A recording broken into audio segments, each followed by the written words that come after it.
La reforma al Poder Judicial. Muchos han hablado del tema, que si es bueno, que si es malo. Sin embargo, vamos a platicar sobre el antes, el después y sobre todo los retos y oportunidades para el empresario, sin ahondar en más. Esto y más en Sin Duda #Asesórate.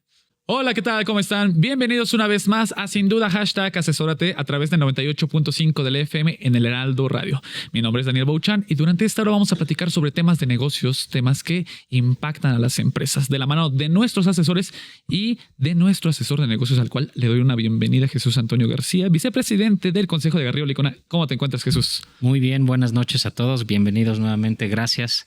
Y bueno, vamos a hablar de un tema candente. Muy candente. Muy importante. Todos están familiarizados. El último mes, Jesús, yo podría decir que ha sido el tema del momento. Se ha hablado mucho del aspecto político y temas de discusión que no vamos a ahondar en eso. En este programa tocamos temas empresariales, entonces queremos hablar desde bolitas y palitos de este tema que es la reforma al Poder Judicial y el impacto a las empresas, Jesús. Así es, pero bueno, antes que nada, vamos a presentar a nuestros invitados. Invitados de honor. La semana pasada, Garrido Licona tuvo un webinar sobre esta reforma del Poder Judicial y el impacto a las empresas. No dudamos de tocar este tema en este espacio llamado Sin Duda para hablar con estos expertos sobre las repercusiones, ¿no? Entonces, pues quiero dar las bienvenidas a nuestros asesores, que son Adalberto Ramos, socio fiscal legal de Garrido Licona. ¿Cómo te encuentras, Adalberto? Muy bien, Dani, Toño, Arturo, un gusto compartir. Ya tiene bastante que no nos acompañabas. Después ya de nos un buen habías tiempo descuidado después de Más una racha bien, que nos me acompañaba. tenían abandonado Tuvo ustedes, que haber Dani. una reforma para poder entrar. Mira, fíjate. Adalberto, ¿Y de qué calado, eh? Lo teníamos cada semana aquí. Nos dejaste abandonados, pero qué bueno que nos acompañes de nuevo. Con todo gusto aquí de nuevo. Y que se está Arturo, que se está volviendo ya recurrente cada semana aquí en este espacio. Arturo Ruiz Mació, socio de Legal Corporativo de Garrido Licona. ¿Cómo te encuentras? Muy bien, Dani, ¿tú? Bien, todo bien. Muchas gracias por acompañarnos nuevamente Gracias en a este ustedes, programa. gracias, Toño. Gracias, Adal. La semana pasada tocaron este tema de reforma del Poder Judicial y pues queremos hablar sobre este tema, Jesús. Así es, yo creo que, esta reforma es una reforma muy trascendental que tiene un impacto muy importante. Bueno, tiene y va a tener un impacto muy importante. Yo creo que marca un parteaguas en el sistema judicial mexicano y consideramos importante que la gente se permita conocer o seguir conociendo cuáles fueron esos cambios. ¿Por qué? Porque evidentemente hemos estado escuchando una serie de comentarios, bombardeos, muchos muy negativos, probablemente algunos positivos, pero al final del día ya la reforma fue aprobada, incluso ya está en vigor, que es algo de lo que vamos a hablar. Y ¿qué nos queda a nosotros como, digamos, residentes en México que vivimos el día a día como empresarios, como personas de a pie?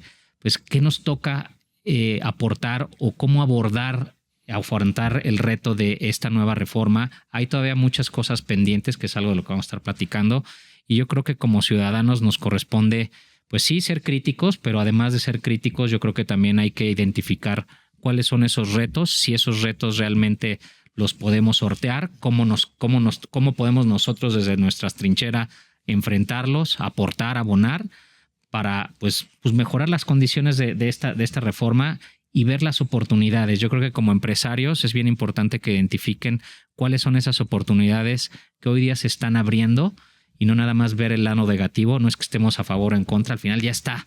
Entonces no podemos hacernos a un lado. Lo que nos toca es ver el cómo sí. Exacto. Entonces yo creo que va a ser algo importante. Y yo creo que para iniciar, Dani, si están de acuerdo aquí, abogados, yo creo que es importante que conozcamos cómo estaba estructurado el Poder Judicial, digamos que antes de la reforma, y cómo está quedando el Poder Judicial después de la reforma, ¿no? Y sobre la marcha vamos a ir conociendo para poner a la gente en contexto de cuáles fueron esos cambios y habrá quienes conozcan más del tema, otros menos, otros tal vez nada, ¿no? Lo han escuchado porque lo habrán escuchado, leído, pero al final no se han dado a la tarea de entender un poco más, y esa es la idea también de este mensaje. Sí, mira, Toño, sin duda, ¿no? Como tú bien apuntabas, la Constitución es de 1917. Este es el cambio más trascendente que hemos tenido en cuanto a reforma de la Constitución. Y sí, para dar contexto es importante, ¿no? Primero, saber cómo está compuesto el Poder Judicial de la Federación. Está compuesto por órganos encargados de impartir justicia. Son los juzgadores los que dictan las sentencias a los casos controversiales que se les presentan. Y está integrado por diversos órganos de distinta jerarquía. Entonces, en la cúspide, en la parte más alta de la jerarquía, tenemos a la Suprema Corte de Justicia de la Nación, que está compuesta por ministros. Okay. En un segundo orden tenemos a los tribunales colegiados de circuito, tribunales unitarios, que está compuesto los tribunales colegiados por magistrados. Son 3 magistrados. Tenemos el tribunal electoral, que también está compuesto por magistrados y opera en una sala superior, salas regionales, salas especiales. En un orden de jerarquía por debajo tenemos a los jueces de distrito, ¿sí? Que son los que resuelven en primera instancia todos esos medios legales de defensa contra actos que se estiman inconstitucionales. Y de forma, digamos, paralela, pues tenemos al Consejo de la Judicatura Federal, que es el órgano encargado, ¿verdad?, de la administración, de la disciplina de los funcionarios del Poder Judicial de la Federación y del servicio civil de carrera hasta antes de la reforma, que eso lo vamos a ver más adelante, desaparece, ¿no? Digamos que a grosso modo así es como está compuesto el Poder Judicial. Nada más de la una cosa para repasar. Hasta arriba está el máximo órgano, que es la Suprema Corte. Correcto. Abajito, ¿quiénes están? Tenemos tribunales colegiados de circuito. Ok. Y a nivel de tribunales colegiados ya no hay nada. Bueno, tenemos también tribunal electoral, ¿verdad? Que también está. Está, digamos que al mismo nivel de los colegiados. Correcto. Y después ese es en un segundo plano. En un tercer plano, ¿quiénes estarían? Los juzgados de distrito. Juzgados de distrito. Que está presidido por un juez. Aquí es solamente un juez el que preside el juzgado de distrito. Y bueno, los juzgados de distrito están a nivel estatal. Hay a nivel federal. ¿Sí? Un juez de distrito que resuelve casos a nivel federal. Okay. Desde luego tenemos un poder judicial local. En cada uno de los estados hay un poder judicial local, ¿verdad? Okay. Que resuelven de asuntos en materia civil, mercantil, etcétera. Ok. Ok. Y cuando estamos hablando de cuántos, digamos que número de entre ministros, magistrados y jueces, ¿de Sí. cuántos estamos hablando que hoy día conforman todo el Poder Judicial y que, bueno, va a haber todo un movimiento? Sí. Ya veremos el Ahí es un tema muy interesante. Digo, si nos vamos a un número cerrado, estamos hablando que en 2 momentos que ahorita vamos a platicar, se nos van a ir en una elección, en un proceso de cerca de 1,680 posiciones. Es decir, esta afectación o este proceso va a ser por 1,680 posiciones en la generalidad, entre ministros, electoral, lo que va a ser déjenme decirlo así para no adelantarme, el nuevo Consejo de la Judicatura, los magistrados y los jueces de distritos, aproximadamente. Qué bueno, que yo creo que, vamos a decirlo ya, aparte del uno de los cambios importantes es que todos estos puestos, déjenme llamarles así, de magistrado, ministro, magistrado y jueces, pues ahora van a ser determinados por voto popular. Correcto. ¿Correcto? Digo, ya veremos. La ciudadanía va a elegirlos, pero bueno, estamos hablando de alrededor de 1,600 en números redondos. Entre jueces, magistrados y ministros. Que ya no van a estar. Ok. Ahora. Que van a entrar en este proceso, ¿no? Ahora, digo, ya para cerrar el tema de la Suprema Corte, creo que vale la pena nada más puntualizar que esa Suprema Corte, como estábamos antes del domingo, estaba dividida en salas, en 2 salas y en el pleno. Esa es otra característica importante. Antes del domingo teníamos 2 salas y el pleno de la Suprema Corte. Sí. Y el pleno funcionaba con 11 ministros y las 2 salas cada una con 5 ministros. Ok, que eso es a lo que vamos. Ahorita ya hemos dicho estos 3, digamos que estos 3 niveles jerárquicos a grosso modo. ¿Cómo está quedando ahora ya que tenemos Suprema Corte, tribunales colegiados, tribunal electoral? Sí. Y abajo los juzgados de distrito. Sí. ¿Cómo está quedando ahora después de la reforma? ¿Se está moviendo esa estructura? Se está moviendo. Y ¿cómo se llama? Y la forma de designarlos. Sí, sí se mueve. Digamos que a nivel de Suprema Corte de Justicia, como mencionábamos, eran 11 ministros, se reduce a 9 ministros. Okay. Y funcionan solamente en pleno. Las sesiones van a ser públicas. Con anterioridad a la reforma también había sesiones privadas, ¿no? Dependiendo la naturaleza de los asuntos, había casos, ¿no?, que se resolvían de forma particular. Todas van a ser públicas. Todas van a ser públicas a partir de hoy ya, ¿no? Porque recordemos que ya la reforma entró en vigor el domingo. Sí. Entonces, Domingo, bueno, al día siguiente, sí. el lunes, o sea, fue publicada el domingo, El domingo entra en 15. vigor al día siguiente. Perfecto. El 16 de septiembre entró en vigor. Correcto. Ok. Sí. Ahora, en cuanto a estas tres posiciones que nos mencionan, las funciones que quisiéramos hablar de las funciones y competencia de estos tres, que es Sí. los juzgados de distrito, los tribunales colegiados de circuito y la Suprema Corte. ¿Cuáles son sus funciones de cada una de estos y Sí. si hubo cambios en este Sí, tema? mira, en principio, no hay cambios Ajá. en cuanto a las funciones y la competencia de cada uno. Habrá que esperar también la ley secundaria, ¿verdad? Porque la competencia de cada uno de los juzgados también se fija tanto en ley como en acuerdos generales, ¿no? Que delimitan competencias. Pero bueno, hasta ahorita no hay cambios en esa materia y a grosso modo, recordemos que el Poder Judicial es el órgano encargado de preservar la Constitución. Cualquier acto de autoridad que viole la Constitución es por ello que hay órganos, hay distintos órganos y hay medios legales de defensa para preservar precisamente ese orden constitucional. Un primer medio legal de defensa son pues los amparos, que es el más recurrente por los particulares, lo pueden activar cuando hay un acto de autoridad, ¿verdad? Violatorio de derechos humanos previstos en la Constitución, los particulares pueden ir al amparo. Si hay una ley que estiman inconstitucional, pueden ir al amparo. Pero tenemos otros medios legales que son las acciones de inconstitucionalidad y las controversias constitucionales, ¿sí? Muy a grosso modo, una controversia constitucional se activa cuando hay violaciones en las esferas de competencia. Digamos que una autoridad local emite un acto que es competencia de la federación o viceversa. Entonces, quien activa la controversia constitucional es ya sea la federación o la autoridad local, ¿no? Un ejemplo. Tenemos que pues hace unos años pues fue muy conocido el tema de los impuestos ecológicos que se empezaron a establecer a nivel local en diferentes legislaciones. Por ahí Zacatecas fue uno de los primeros estados que implementó impuestos ecológicos. Entonces, la federación promovió una controversia constitucional. No, oye, espérame, eso. Oye, esto es facultad. Es chamba mía, es facultad de la federación. Llegó a la Suprema Corte, que la Suprema Corte es el órgano encargado de resolver estas controversias constitucionales. Y bueno, al final, pues sí, efectivamente se resolvió que las autoridades locales sí pueden establecer impuestos ecológicos. Pero digamos que es un ejemplo de controversia constitucional, ¿no? Una acción de inconstitucional es pues cuando pues promovemos buscamos, ¿no? Que se declare la inconstitucionalidad de una norma con efectos generales y eso lo puede activar, por ejemplo, la oposición, ¿verdad? Que no participaron en la creación de esta norma, es un ejemplo, ¿no? Ok. Perfecto. Para no dejar a segundo plano la idea, ¿qué les parece si hacemos un pequeño corte? Estamos en Sin Duda, #asesórate a través de 98.5 del FM. Regresamos.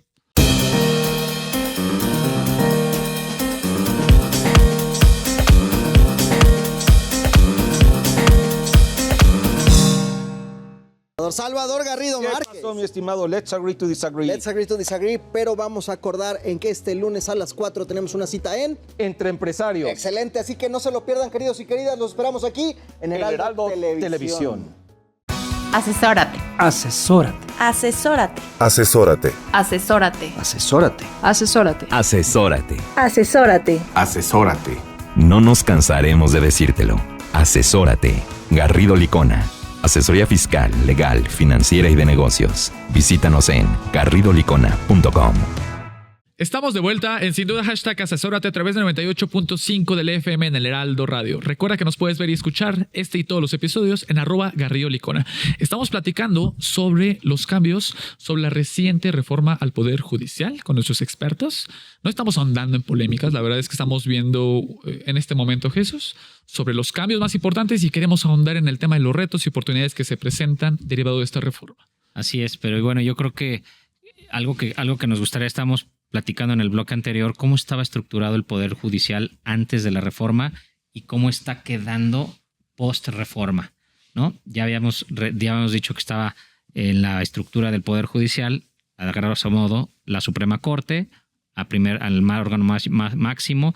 En un segundo nivel estaban los tribunales colegiados, el Tribunal Electoral del Poder Judicial y en un tercer nivel están los juzgados de distrito. Totalmente. ¿Ok? Ahora bien, de eso, dentro de los cambios que están ocurriendo como parte de la reforma, en cada uno de estos niveles se quedan igual o cuáles son esos cambios que estructuralmente están ocurriendo. Sí, mira, en una primera instancia, bueno, en cuanto al nombramiento, ¿no? Hay cambios. Con anterioridad, hablando de los ministros, el presidente, ¿no? Tenía una terna que presentaba al Congreso y el Senado era el que ratificaba a los ministros, ¿sí? Se requerían 2/3 partes. Perdón que te interrumpa, nada más para la gente que nos está escuchando. Los ministros, digamos que es el título que se le da a aquellos miembros de la Suprema Corte. De la Suprema Corte. Digamos que es el Justicia. máximo. El máximo. Nadie más puede denominarse ministro más que los que forman Los que Los que integran integran la Suprema Corte de Justicia. Y magistrado Ujú. en nivel de tribunales Tribunal colegiado. y a nivel de, y bueno, los jueces, valga la expresión, en los juzgados de distrito. sí. ¿no? Entonces, Ok. para que lo tengamos y que la gente que, bueno, no está familiarizada tanto con el tema legal, procesal, pueda ubicarlos. Correcto. Ahora sí, perdón, Adal. Sí, exacto, ¿no? Entonces, con anterioridad, los ministros eran una terna del Ejecutivo y el Senado ratificaba. Hoy en día, sabemos, pues va a ser mediante el voto popular. En cuanto a los magistrados y jueces de distrito, con anterioridad a la reforma existía un servicio de carrera judicial, ¿sí? Que se basaba en 2 principios fundamentales, en los méritos propios, en esa capacidad técnica y en igualdad de oportunidades para que todos tuvieran la posibilidad de ir ascendiendo dentro del Poder Judicial de la Federación. Digamos que este servicio de carrera judicial era ese sistema que regulaba todo el proceso de ingreso, de evaluación de los servidores del Poder Judicial, la permanencia y la separación. ¿Sí? Entonces, había exámenes de oposición para acceder a los diferentes cargos, tanto de un juez de distrito. Recordemos que por debajo, dentro de la estructura, hay secretarios de acuerdo, secretarios proyectistas, que son los que elaboran los proyectos de sentencia, que después el juez es el que tiene que validar. Hay actuarios, que son los encargados de notificar todos los actos. Entonces, dentro de esta organización, pues efectivamente era a través de un servicio de carrera judicial con base en capacidades técnicas, en exámenes, eran quienes accedían, ¿no? Los más competentes. Eso pues se sustituye, ahora ya va a ser elección popular, ¿no? De jueces y magistrados. Bueno, sí, Bueno, adelante. hay un tema relevante que también hay que considerar es, dentro de los cambios, bueno, lo explicó perfectamente Adal, ¿no? Yo creo que es el de los principales cambios del antes y después es esa famosa carrera judicial. Yo creo que es muy relevante y ahorita vamos a explicar por qué. Y segundo tema, los requisitos que teníamos para ser ministros de la Corte, magistrados o jueces de distrito. Por ejemplo, para ser ministro de la Corte antes de la reforma, necesitábamos al menos tener 35 años de edad, 10 años de carrera en Derecho, o sea, ejercer la carrera en Derecho al menos 10 años. Ok. Y ya comentó el tema Adal, ¿no? Ser elegido en la terna y ratificado por el Senado en su caso correspondiente. Mismo caso para magistrados. Es decir, y esos requisitos, o sea, el primer tema es que esos requisitos se vuelan en la legislación actual. Para efectos de ser ministro, primero que nada, y ya lo platicábamos, nos cambian de 11 a 9 ministros. Segundo cambio bastante relevante es adiós salas, se quitan las salas para tales efectos. Y solo, ¿Las salas? ¿A qué te refieres con las salas? La ¿Las salas sal- de su casa o qué? No, las salas de los control y cojines, ¿no? La sala que tienen afuera de la Suprema. ¿o? Se elimina. La sala de las famosas 2 salas de la Suprema Corte de Justicia dejan de existir y nos quedamos con un pleno. Al día de hoy tenemos una Suprema Corte que debería estar o que estará conformada por un pleno de 9 ministros. Ok. En las salas, ¿cuántos en este caso que eran magistrados? En las Ministros. salas O también eran ministros. En las sí, salas ministros también. ¿Cuántos? de la Suprema Corte. Eran 5 ministros por cada sala. Ok. Y teníamos un presidente. Ok. Déjame decirlo así, el antes teníamos 11 ministros, divididos 5 y 5 en 2 salas Y un presidente de la Ok. Suprema. O sea, son los mismos ministros, simplemente que tenían una sala. Yo creo que para efectos de organización y distribución de cargas, materias. ¿no? Materias, se dividían. Y ahora tenemos solo todo se va a resolver en el pleno. Ok. Correcto. Ahora, y se nos acotaron o recortaron los requisitos. Ya no tenemos edad mínima para efectos de ser ministro. Primer tema Es relevante. un cambio muy Ok. importante. Antes era 35 años. Exactamente. Segundo, se acotó el tema de los años de ejercer la profesión Ok. de derecho. Ya no son 10 años, se acorta a 5 años como tal. El segundo tema relevante. Y ahorita vamos a explicar un poco del tema de cómo sería la elección, ¿no? Pero eso es hablando específicamente de ministros. Ahora nos bajamos al segundo nivel, nos vamos a magistrados. Correcto. no tenemos edad para efectos de ser elegidos como magistrados.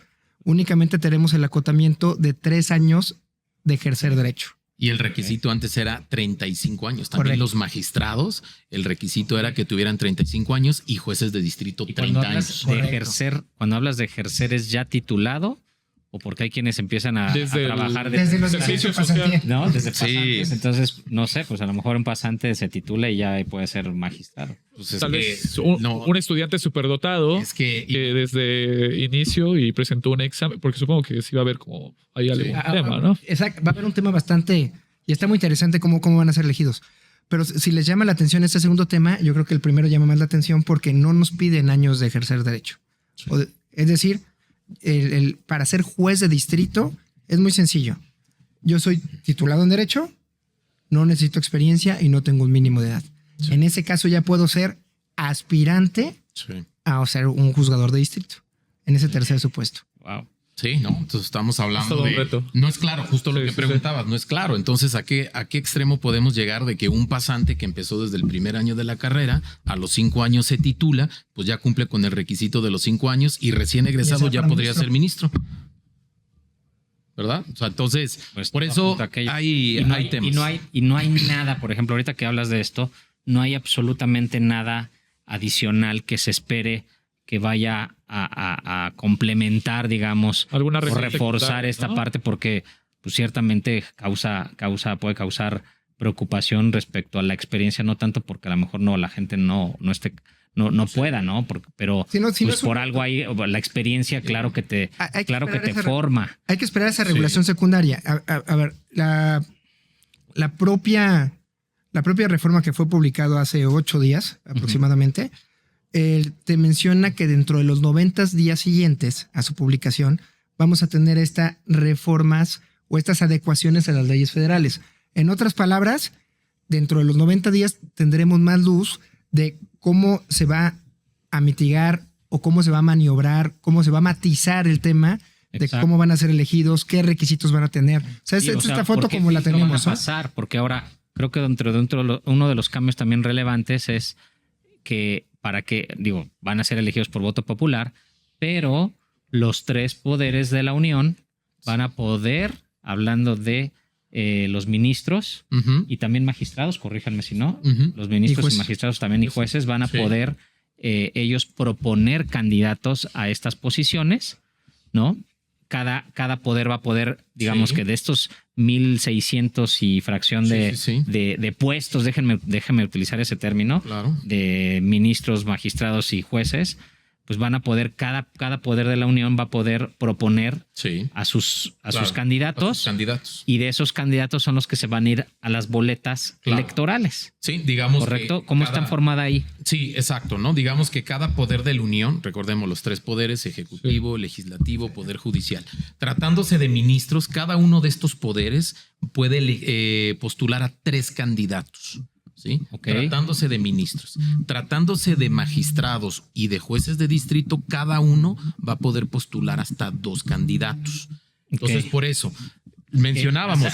Sí, Hacíamos en el corte la cuenta Sí. de que o sea, si son 1,600, ¿qué? 1,600. son 1,650, 80 jueces y magistrados. 1,650 puestos.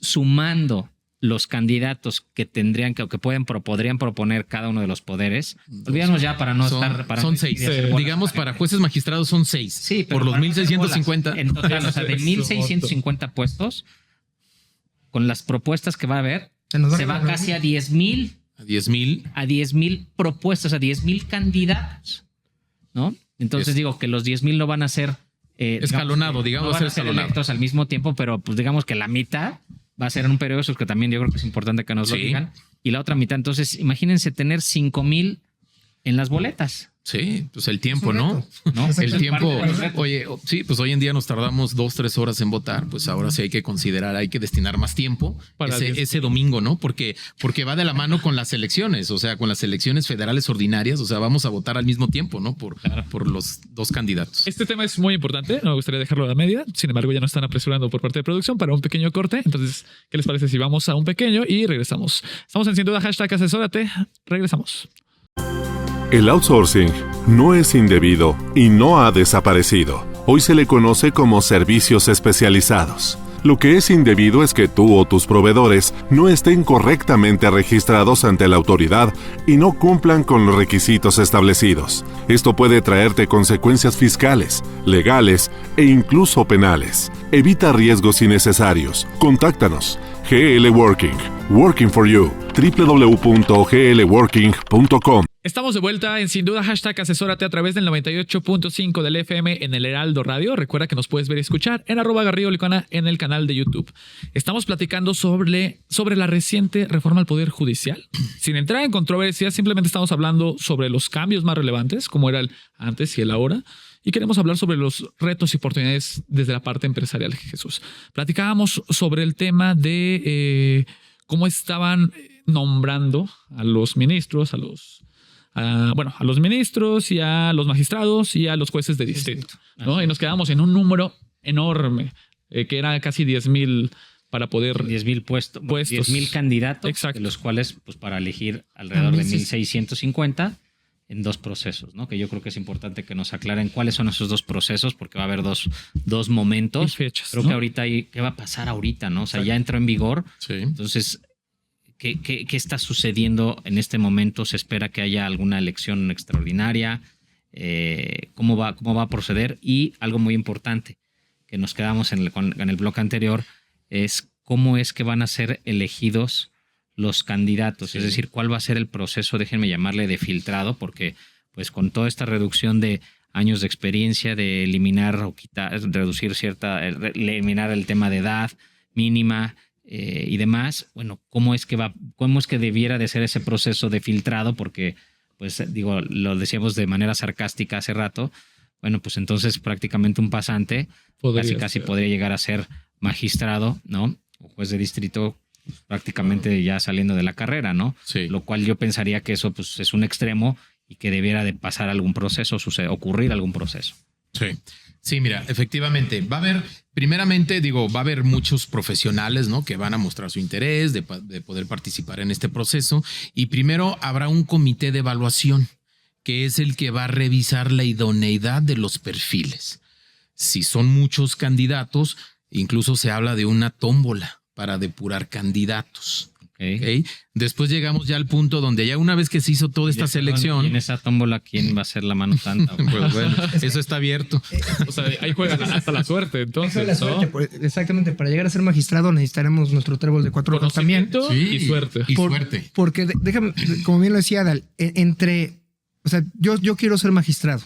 Voy a presentar a ese comité de evaluación mi documento manifestando el por qué quiero ser magistrado.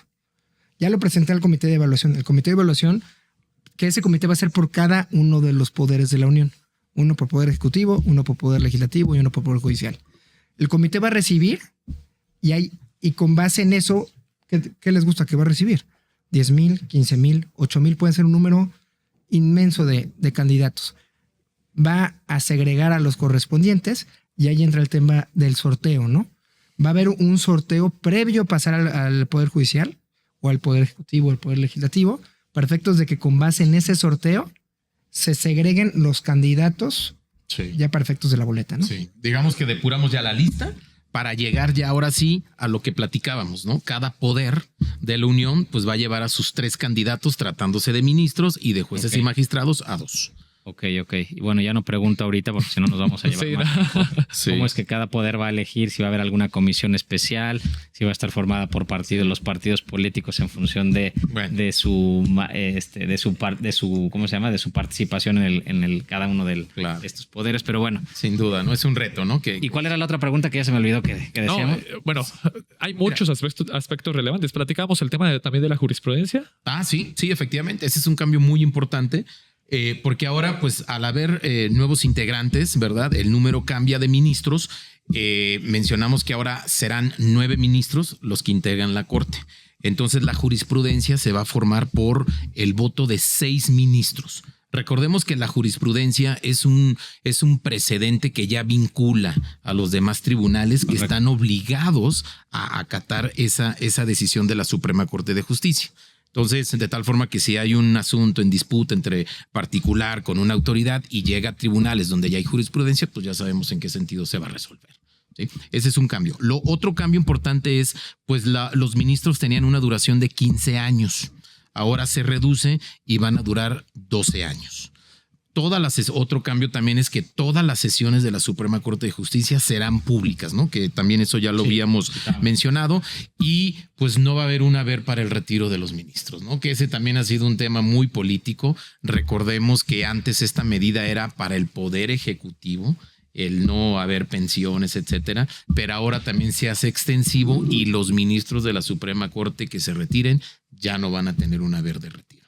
Es decir, que se pueden jubilar a los 15 años de servicio, recibieron un haber de retiro. Oye, ¿no? Ahora, y hablando de algo que yo creo que es interesante conocer es hoy día, pues hay una plantilla, déjenme denominarle así, de ministros, magistrados y jueces. Esos ministros, magistrados o jueces van a poder participar, ¿no? Dentro de estas elecciones, Sí. este nuevo modelo de impartición de justicia y postularse en un momento dado, ¿no? Puede ser que no sean elegidos como los candidatos de cada uno de estos poderes, ¿no? Las ternas o las duplas según se trate, ¿no? Pero van a poder participar. ¿Eso es correcto?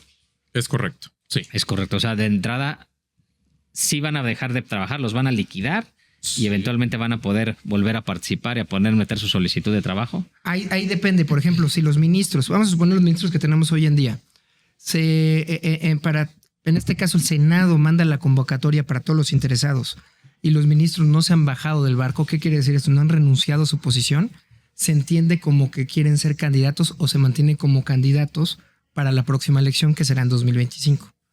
En este caso, uno de los temas que no llegamos a platicar es el tema de ministros para subsecuentes elecciones. No va a haber reelección. En ministros va a ser una sola elección por los 12 años y ya no entramos en temas de reelección. En jueces de distritos y magistrados sí tendremos reelección. En su caso. ¿Hasta por cuántos periodos? Y no hay un límite para juzgados ni para jueces de distrito y magistrados. Ok. Otro punto que se mencionó y hablando de remuneraciones era el tema del presidente, ¿no? Que estaba topado. Sí. Este aspecto, ¿en qué consiste? ¿Cuál es el cambio? También, ¿no? Ya hay un tope, ¿no? En la remuneración de los ministros, de cualquier integrante del Poder Judicial de la Federación, que su sueldo va a estar topado al que corresponda al presidente de la República. Ok, perfecto. Pues no sé si hay algún otro aspecto relevante para... Fíjate que sí, yo destacaría también el hecho de que platicábamos de que hay un consejo, había un consejo de la Judicatura Federal, sí, ¿verdad? Que tenía la función administrativa, de disciplina del personal del Poder Judicial de la Federación y antes pues el Servicio Civil Judicial. Con el cambio tenemos ahora ya 2 órganos que se encargan de esa función, ¿no? En esencia hablamos de las mismas funciones, pero se sustituye al Consejo de la Judicatura Federal por 2 órganos, que es el Tribunal de Disciplina Judicial y el órgano de administración del Poder Judicial de la Federación, ¿no? Ok, digamos que este mismo órgano, que era el Consejo de Judicatura Federal, se divide en 2. Exacto. Y a reserva de que haya más reglas o comentarios sobre este tema, ¿no? Sí, correcto. Yo sí quiero comentar algo. En el caso de que, por ejemplo, creo que algo que se me está quedando mucho en la mente es cómo no aprovechar en un momento dado la experiencia de los actuales ministros, magistrados y jueces. Habrá unos malos, unos más malos, menos malos o lo que sea. Sin calificar ahorita qué tan buenos o qué tan malos pudieran ser, pues al final del día seguramente habrá muchos, porque aparte son muchísimos, ¿no? Que puedan todavía aportar bastante a este nuevo modelo. Bueno, falta que quieran, ¿no? Porque están muy enojados. De acuerdo. Entonces, pero yo creo que yo no sé si esté contemplado o se vaya a contemplar alguna especie de programa o figura a través de la cual se pueda, digamos, que sumar esta experiencia o aprovechar toda esta experiencia y conocimiento de estos ministros, magistrados y jueces en caso de que incluso no queden, porque pueden postularse para ser elegibles, pero si no quedan, bueno, oye, ¿qué va a pasar con eso? A mí se me daría un desperdicio el no poder aprovechar todo ese conocimiento, esa experiencia, ¿no? Y que bueno, pues a lo mejor la persona que llegue, digo, sin menospreciar su capacidad, pues bueno, al final del día la experiencia no se adquiere de la noche a la mañana, ¿no? Entonces eso yo creo que pues sería algo muy desafortunado no poderlo aprovechar. ¿Hay algo hoy día que se esté contemplando o que a través de leyes secundarias se pueda llegar a darle un tuneo? Contestando la primera, actualmente no se prevé o no se cuenta previsto conforme a la reforma constitucional que ya está en vigor. O sea, no se encuentra una obligación o un programa de capacitación a cargo o específicamente a cargo de magistrados, jueces, ministros.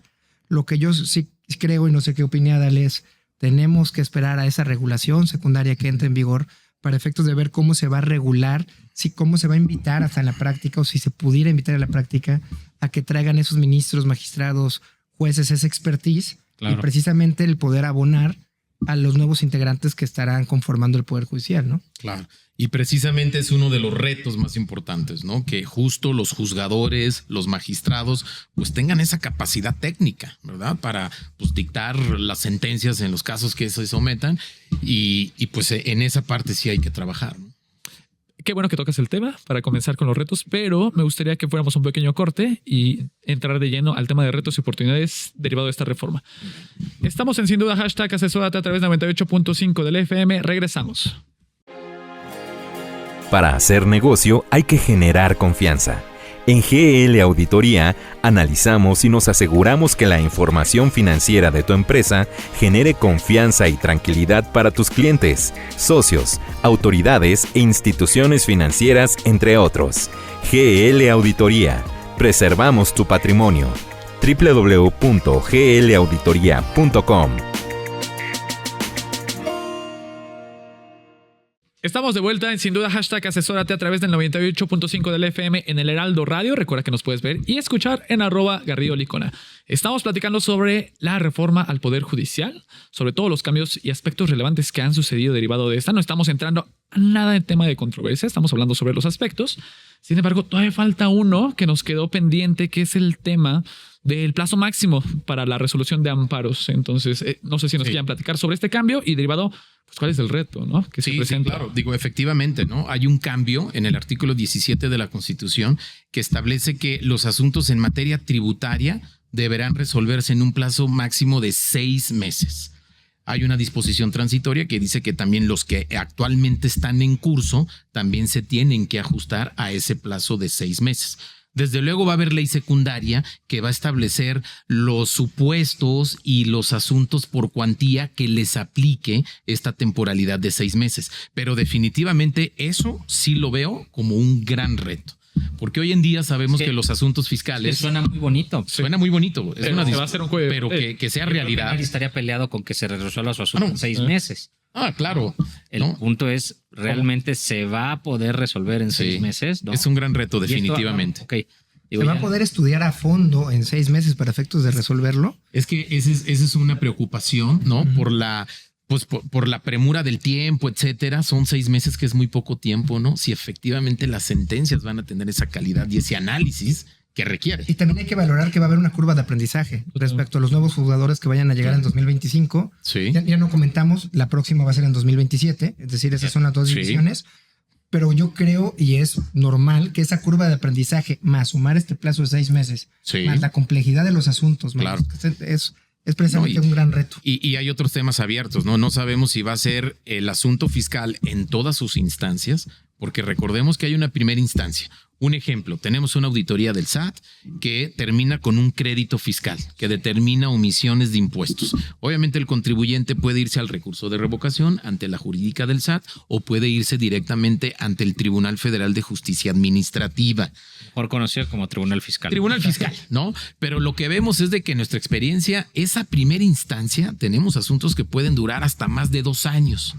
Súmale otros 6 meses en tribunales colegiados, etcétera. El Tribunal Fiscal sí no forma parte del Exacto. Poder Judicial, sino Es del Poder Ejecutivo. Del Poder Ejecutivo, y que ahí hay un tema controversial en la redacción de cómo está la disposición del artículo 17 constitucional, porque sí habla de tribunales administrativos que se van a sujetar al plazo de 6 meses. Tribunales administrativos. Entonces, ahí Pareciera que pudiera dar sí. pauta para meter al Tribunal Federal de Justicia Administrativa, que la verdad sería una muy buena disposición, un buen deseo, porque pues, los asuntos en el Tribunal Fiscal tardan años, ¿no? Sí, Más de totalmente. 2 años y medio. Si un asunto fiscal tarda mucho, es precisamente por esa instancia, por el Tribunal Fiscal. Ok, entonces, si pensamos que se llevaría en esta primera instancia 6 meses, pensando que también abarca esta disposición nuestra reforma al Tribunal Administrativo, en el le hace Tribunal Fiscal, serán 6 meses ahí y otros 6 meses en la segunda instancia, que ya sería en un tribunal del Poder Judicial. Que no Eso sabemos no sabemos. si son 6 meses y 6 meses, o más bien 6 meses todo? por Por todo. todas las instancias. Ah, no, bueno, Es Hay que ver. ya, yo creo que Por eso va a haber legislación secundaria, ¿no? También que nos va a Estos facilitar. 90 días van a ser importantes para ver Ok. que Sin duda, ¿no? Ok, ¿qué otro reto? Pues mira, otro reto sería el tema de, pues bueno, del compliance, ¿no? Que ahí, Arturo, hay varios temas que hemos platicado en esa materia, ¿no? Yo creo que tenemos que cambiar un reto y una acción a seguir. Sí. Es el reto, por un lado, va a ser la falta o que el personal, los juzgadores que lleguen tengan la capacidad, la experiencia para efectos de poder resolver los asuntos correspondientes y que podamos sobrellevar esta transición o esta ventana que van a tener para efectos del aprendizaje y de los asuntos. Entonces, para efectos de prever o visualizando que podemos tener este reto, ¿cuál sería la acción? Exactamente, hay una oportunidad. Una oportunidad. ¿Cuál es la invitación? Tenemos que cambiarnos la cachucha y tenemos que cambiar la forma de pensar y ya ser preventivos en lugar de reactivos. Ok. O sea, primer tema, tenemos que enfocarnos a un full compliance, cumplimiento total. Y no hablo solo en materia fiscal, sino en materia administrativa, en materia laboral, materia de datos personales, ambiental, entre todos los temas. Es decir, en la medida de lo posible, teniendo mis cajones en orden, teniendo mi cumplimiento en orden, mis expedientes de defensa, la materialidad para efectos fiscales en caso de una devolución de IVA o de un asunto en específico, la idea es poder solventar todos estos asuntos en un procedimiento administrativo, por ejemplo, sin tener que llevar o llegar a última una instancia de instancia. tribunales. Me gustó una analogía que mencionaban en el webinar que hacía referencia al tema de los penaltis, ¿no? De que para qué te esperas a ir a los penaltis. Hay que actuar preventivamente. Exacto, ¿no? Porque a veces puede ser este pequeño volado, sí puedes prevenir, Y ¿no? yo creo que también se vuelve, comprensible el no tener que llegar a agotar una instancia Totalmente. de un litigio Claro. cuando podemos ser preventivos, ¿no? Y más con lo que comentabas de toda esta curva de aprendizaje a la que se va a tener que enfrentar pues el nuevo sistema, Sí. Sí. ¿no? Entonces, pues, justo apelando, no obstante que podamos pensar que se van a resolver los asuntos en 6 o 12 meses según se trate, pues oye, ¿con qué calidad, con qué confianza se va a poder Claro. confiar en ese tipo de resoluciones, ¿no? Sí, sin duda. Entonces, pues yo creo que esa es una buena acción o buena oportunidad para las empresas de tomar acciones preventivas Ujú. para poder evitar a toda costa el que nos cuestionen aspectos que eventualmente puedan llegar a un litigio, no obstante que pueda haber temas de interpretación, ¿no? Claro. Pero eso también al final Sin del día duda. nos robustece, no tanto prepararnos, porque pareciera que es, oye, prepárate para la guerra, ¿no? Sí. Oye, no, prepárate No. para primero estar bien como empresa. Estar en Eso cumplimiento. así al final del día eso te va a permitir mejorar, tener una salud, una buena salud en todas estas áreas, y que en caso de que una autoridad te llegase a cuestionar, ¿no? O a retar algún punto, pues tú ya tengas Por supuesto. elementos que te van a permitir en un momento dado incluso, pues sí, llegar a defenderte. Si lo tienes que ocupar, pues ocúpalo, Claro. ¿no? Pero ya bien armado. Sí. Sí. Aquí no hablamos de más allá que tener las obligaciones, o sea, a las cuales ya, valga la redundancia, ya estamos obligados. Simplemente tengo dos opciones. Tengo este full compliance y estoy en check. Sí. Y o en su caso, si tengo que llegar a un litigio por Sí. qué se da y tengo todos los elementos para efectos de ¿Qué es la irlo solventando, documentación? ¿no? Y sin duda, en la labor preventiva, Exacto. no podemos dejar de mencionar la tecnología. Totalmente. acuerdo. Hoy en Sí, día lo hemos sabemos que la autoridad fiscal nos está auditando de una forma muy eficiente con el uso de inteligencia artificial, donde pues ya de antemano ya evalúa el perfil de riesgo de cada contribuyente, y si nos llega un requerimiento es porque ya encontró algo. está actuando de forma muy eficiente. Entonces, a la par, pues las empresas sí tienen que implementar tecnología dentro de sus procesos para justo prevenir y anticiparse, identificar esas áreas de oportunidad, de riesgo y que nos permitan actuar y pues evitar que la autoridad nos toque la puerta y desde luego evitar litigios, ¿no? Que son muy costosos, duran mucho tiempo, etcétera. Aquí hemos mencionado reiteradamente el tema del uso de las herramientas tecnológicas. Sí. Entonces, sí es bien importante considerarlo. Bien mencionaba entonces, es el tema de como acciones preventivas, es el uso de las herramientas tecnológicas, el tema de tener expedientes robustos, ¿no? El tema contractual que también hay como en materia preventiva, ¿qué se podría hacer?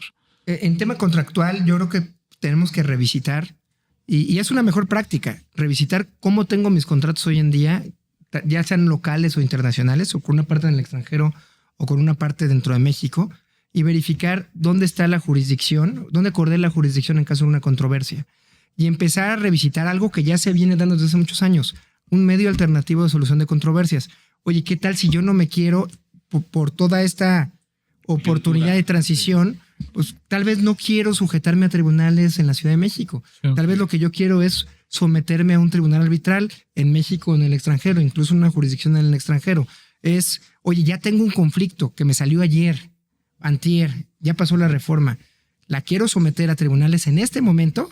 Sí. O me voy a esa controversia en específico, acuerdo contigo y la sujeto a un compromiso arbitral, ¿no? Por ejemplo. Okay. Y fíjate que hay un tema que no podemos dejar de mencionar. Sí hay una preocupación en la sociedad civil, a nivel internacional, etcétera, de que esta reforma sí podría generar un retroceso, digo, más allá de tomar postura en un sentido y en otro, pero es importante mencionarlo, ¿no? Que puede atentar pues contra la independencia judicial, que va a ahuyentar las inversiones, la competitividad del país, etcétera, ¿no? Incluso se habla de que pues una reforma que atente contra la independencia judicial podría también estar violando tratados comerciales.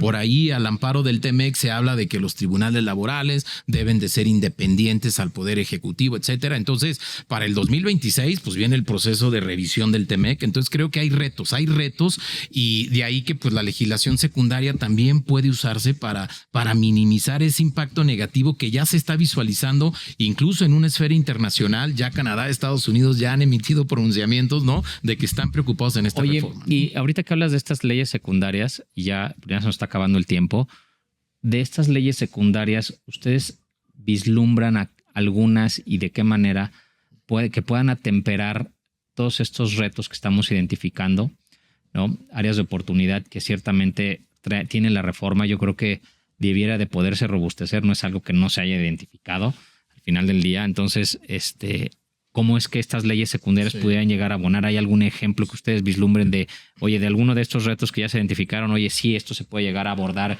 a través de estas leyes secundarias para justo contener estos riesgos o estos retos que estamos identificando? Yo creo que salvo la mejor opinión de Adal, nos puede dar mucha más transparencia y certeza respecto a aspectos muy específicos que están redactados actualmente en la Constitución. Lo comentaba Adal, el tema de los 6 meses, por ejemplo. Segundo, el tema de la capacitación que mencionábamos. Sí, sobre todo ese último, yo coincido con Arturo. Sí nos puede dar pauta de quién va a ser elegible para ser un juez, un magistrado y que efectivamente reúna dentro de esa idoneidad que el comité de evaluación va a revisar, que sí se aseguren de que hay un perfil técnico, porque eso le va a dar seguridad jurídica a los inversionistas, ¿no? De que va a ser una sentencia que sí se va a dictar conforme a derecho y no bajo tintes políticos, porque pues el riesgo es alto, ¿verdad? De que sí en el proceso de selección de los candidatos a jueces magistrados puede haber grupos económicos que metan cuchara, que puedan participar, el crimen organizado. Entonces, esa situación genera una gran inseguridad jurídica. La transparencia. ¿Sí?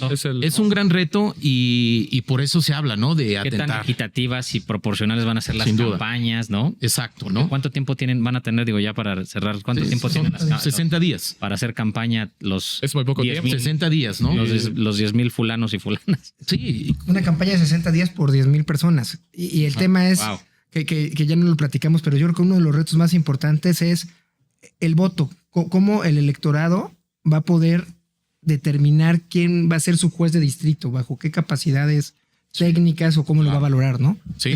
Un último comentario. Pues bueno, que también hay un después, porque efectivamente sí ya ha habido jueces magistrados, ya han interpuesto algunas quejas, ¿no? A nivel internacional, ante la Comisión de Derechos Humanos de la ONU, ante la Corte Interamericana. O sea, ya hay varias quejas, ¿no? También incluso los particulares, miembros de la carrera judicial, pueden interponer amparo. O sea, puede haber más actividad jurisdiccional en contra de la reforma judicial. Ya nos están cortando de cabina. Ya ni siquiera me voy a despedir porque ya nos vamos. Los esperamos de nuevo para actualizaciones sobre este tema. ¿Les parece? Muchas gracias por acompañarnos. Esto fue sin duda hashtag Asesórate a través de 98.5. Muchas gracias. Hasta luego. Bye.